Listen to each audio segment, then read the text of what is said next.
Reposad en Dios. Él puede guardar lo que le habéis confiado, y si os ponéis en sus manos, os hará más que vencedores por medio de aquel que os amó. Cuando Cristo tomó sobre sí la naturaleza humana, vinculó a la humanidad consigo mediante un lazo de amor que ningún poder es capaz de romper, salvo la decisión del hombre mismo. Satanás nos presentará de continuo seducciones para inducirnos a romper ese lazo y para que decidamos separarnos de Cristo. Y aquí es donde necesitamos velar, luchar y orar para que nada pueda inducirnos a elegir otro maestro, pues estamos siempre libres para hacer esto.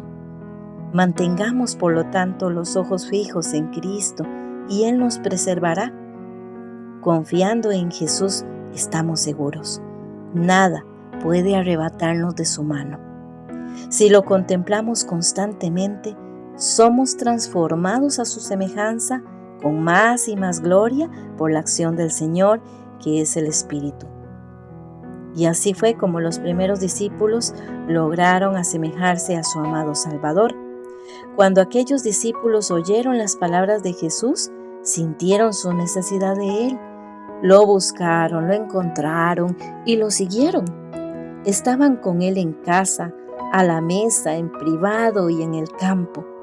Lo acompañaban como era costumbre que los discípulos siguiesen a un maestro, y diariamente recibían de sus labios lecciones de santa verdad.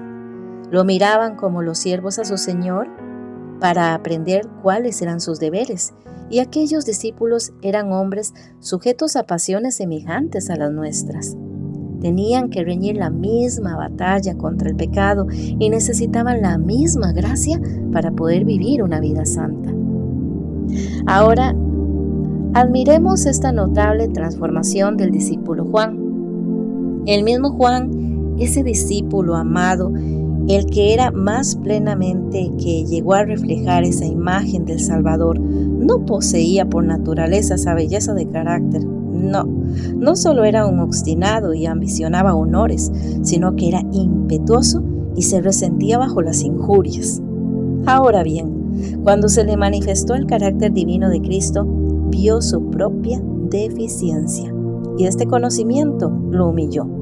La fortaleza y la paciencia, el poder y la ternura, la majestad y la mansedumbre que vio en la vida diaria del Hijo de Dios llenaron su alma de admiración y amor.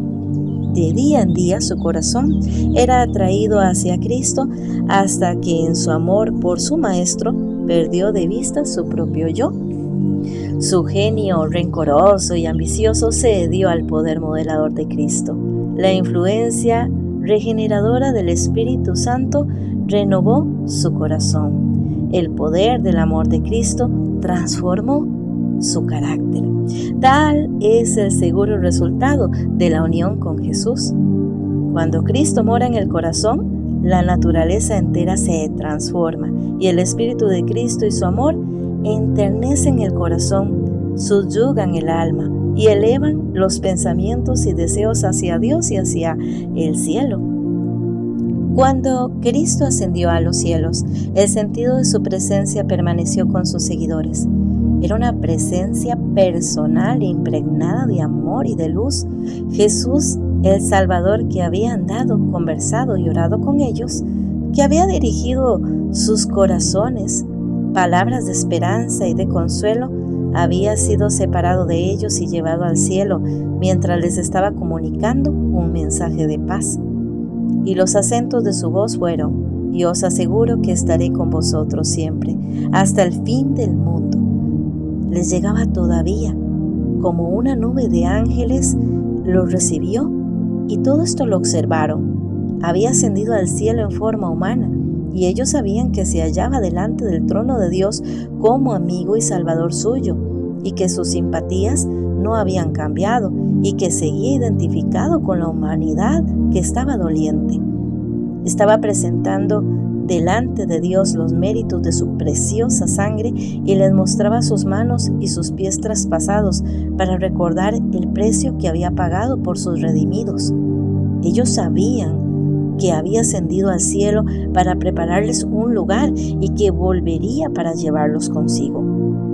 Así que al congregarse después de la ascensión, estaban ansiosos por presentar sus peticiones al Padre en el nombre de Jesús. Con solemne reverencia se postraron en oración, repitiendo la promesa: mi Padre os dará todo lo que le pidáis en mi nombre. Hasta ahora no habéis pedido nada en mi nombre. Pedid y recibiréis, para que vuestra alegría sea completa. Extendieron cada vez más alto la mano de la fe, presentando este poderoso argumento: Cristo Jesús es el que murió e incluso resucitó y está a la derecha de Dios e intercede por nosotros. Los discípulos se habían convertido en espejos de Cristo.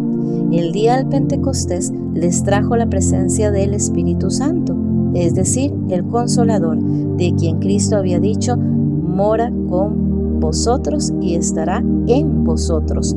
Os conviene que yo me vaya, porque si no me voy, el Consolador no vendrá a vosotros, pero si me voy, os lo enviaré. Y desde aquel día, Cristo iba a morar de continuo mediante el Espíritu Santo en el corazón de sus hijos. Su unión con ellos sería más estrecha que cuando se hallaba personalmente a su lado.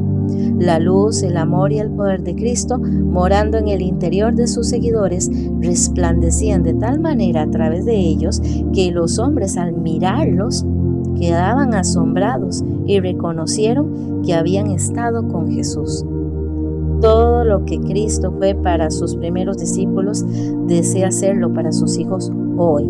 Pues en su última oración que elevó estando junto al pequeño grupo reunido en derredor suyo, dijo: no ruego solo por estos, ruego también por los que han de creer en mí por el mensaje de ellos. Así que Jesús oró por nosotros. Pidió que fuésemos uno con Él, como Él es uno con el Padre. ¡Cuán preciosa unión! El Salvador había dicho de sí mismo: el Hijo no puede hacer nada por su propia cuenta. Es el Padre que está en mí el que realiza sus obras. Si Cristo está en vuestro corazón, es el que en vosotros produce así el querer como el hacer por su buena voluntad. Oraremos como Él obró. Manifestaremos el mismo Espíritu, amándolo y morando en Él. Creceremos hasta ser en todo como aquel que es la cabeza, es decir, Cristo Jesús.